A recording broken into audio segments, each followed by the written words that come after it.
గద్వాలకు సంబంధించినటువంటి తేజేశ్వర్ సర్వేని హత్య చేసిన కేసులో అర్థం కాని పాయింట్ ఏంటంటే, ఆ హనీమూన్ కపుల్ ఇష్యూ మేఘాలయలాగా జరగకూడదు. మనం చాలా పకడ్బందీగా ఉండాలి. ఇయన్నీ ఆలోచించారు. ఆ తిరుమలరావు, అమ్మాయి కలిసి.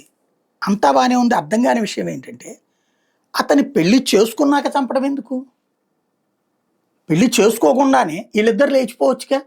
ఇప్పుడు పెళ్లి చేసుకున్నాక లేచిపోదాం అనుకున్నారట. పెళ్లి చేసుకోకముందే లేచిపోవచ్చు కదా. ఆడికి ఆల్రెడీ పెళ్ళయ్యి పెళ్ళాం బిడ్డలు ఉన్నారట. అయినా కూడా ఈ అమ్మాయితో తిరుగుతున్నాడట. ఈ అమ్మాయిని వాడుకుంటున్నాడు, లేదా ఈ అమ్మాయి వాడిని వాడుకున్నది, లేదా ఇద్దరు ఒకళ్ళనొకళ్ళు వాడుకుంటున్నారు. వివాహేతర సంబంధం అక్రమం అనడానికి లేదు. ఎందుకంటే ఇద్దరు ఒప్పుకుని చేసుకుంటున్నారు, మైనార్టీ తీరినోళ్ళు కాబట్టి. దాన్ని వివాహేతర సంబంధం అంటుంది న్యాయస్థానం. వివాహేతర సంబంధం పట్టుకున్నోళ్ళు వెళ్ళాలనుకున్నారు. వాడు బ్యాంకులో అప్పులు చేశాడు, డబ్బులు తీసుకున్నాడు విదేశాలకి. 20 లక్షలు తీసుకుంది విదేశాలకు పోయి ఏం బీక్కుంటారు? అక్కడ కనీసం 4 రోజులు ఉండటానికి సరిపోదు. లడాక్ పోయి లడాక్ నుంచి విదేశాలకు పోవాలనుకున్నారట. మొత్తం గందరగోళం ఉంది కేసు. వాడు చెప్తున్న దానికి, దర్యాప్తు దానికి, వాస్తవానికి పొంతం లేదు.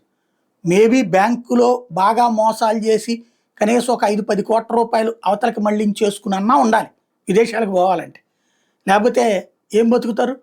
ప్లస్ ఇక్కడ పెళ్లి చేసుకుని చంపాలనుకోవడం ఏంటనేది అర్థం కాదు. తేజస్విని చంపాల్సిన పనే ఉంది. పెళ్లి చేసుకోకుండా వెళ్ళిపోతే వాళ్ళ ఆవిడ కంప్లైంట్ పెడితే ఆ తిరుమలరావు అనేవాడు నా కోసం వెతుకుతారు. అతను కనబడ్డు. ఆ తర్వాత ఎవరి దోవన వాళ్ళది ఉంటుంది. అంతకుమించి ఏమయ్యేదని.